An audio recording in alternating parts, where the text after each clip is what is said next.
اور یقین کریں بعض اوقات اس قسم کے کلپس ہوتے ہیں کہ مجھے اپنے کلپس دیکھ کے اپنے پہ غصہ آتا ہے، کیا بکواس کر رہا ہے یہ بندہ۔ امی کیڑی شاید ہے، میں دودھ نہیں بخشاں گی، وہ تیرا دودھ تو ہے ہی نہیں تھا، تم تو اپنے چکروں میں تھے، اللہ نے اولاد دے دی۔ جی دوستو، آپ نے دیکھا اور سنا کس طرح کی اس نے ماں سے متعلق بات کی۔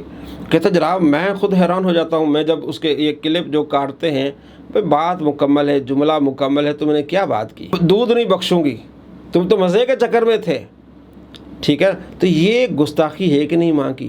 اور اس کا جواب کیا دیا یہ بھی ذرا دیکھ لیں۔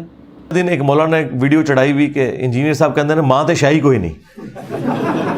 اب اللہ کے بندو، مطلب یہ کوئی بات ہوئی ہوگی نا، اس کے کوئی شروع میں کوئی اول آخر کوئی بات ہوئی ہوگی، ٹھیک ہے؟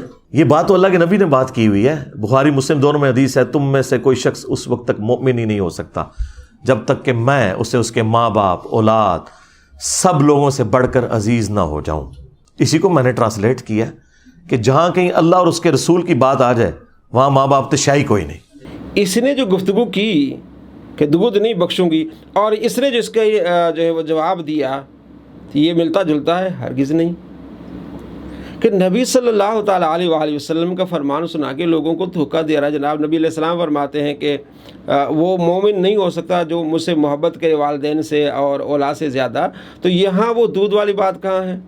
تم نے تو وہاں توہین کی تھی اپنی ماں کی، یا بلکہ ہر اس ماں کی جس کو اللہ نے اولاد دی ہے، تم نے توہین کی ہے ماں کی۔ تمہیں رجوع کرنا چاہیے، تمہیں معافی مانگنی چاہیے، اور یہ بہانے کیوں بناتا ہے؟ جناب دیکھیں ہمارے شاگردوں پر بڑے کٹھن جو ہے وہ مراحل گزر رہے ہیں، اور یہاں تک اس نے کہا کہ ہماری بدقسمتی یہ ہے کہ ہم مسلمان گھرانے میں پیدا ہوئے ہیں۔ بھائی بدقسمتی اس لیے کہ جس ہم گھر میں پیدا ہوئے وہ چشتی رسول اللہ والے ہیں، حالانکہ ان کو پتہ ہی نہیں، بیچاروں کو، والدین کو پتہ ہی نہیں کہ چشتی رسول اللہ کیا ہوتا ہے، لیکن ان کو زبردستی کیا بنا رہا ہے کہ جناب یہ ہماری بدقسمتی ہے، وہ مشرک ہے، انہوں نے مشرکانہ جو ہے وہ فیل کیا ہوا ہے۔ اور دوسری طرف اگر کہتا ہی ہماری بدقسمتی ہے، یعنی خوش قسمتی یہ ہوتی کہ ہم کسی کافر کے گھر پیدا ہوتے۔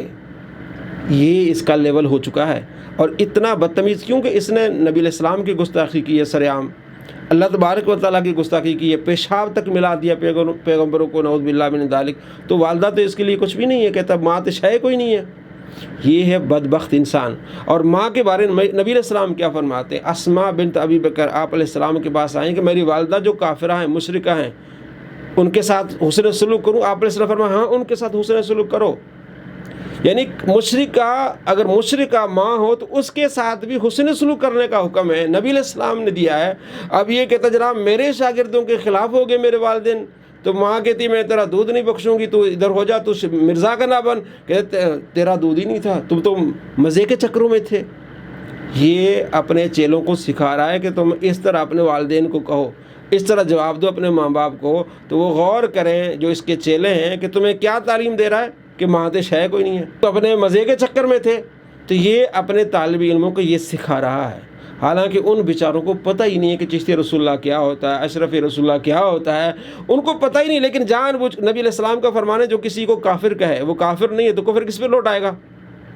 مرزا پر، کیونکہ اس نے ان کو سکھایا ہے کہ تمہارے ماں باپ مشرک ہیں، وہ چشتی رسول اللہ والے ہیں۔ بات ایک ان بیچاروں کو پتہ ہی نہیں، اٹھتے بیٹھتے لا الہ الا اللہ پڑھنے والے ہیں۔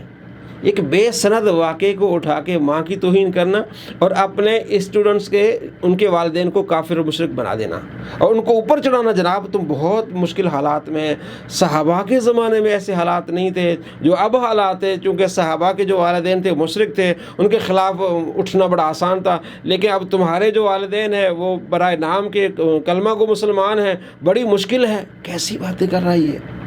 یعنی کہ اس کا جو ماننے والا ہوگا وہ اس کے جو والدین ہوں گے اس کے وہ سارے مشرک ہوں گے۔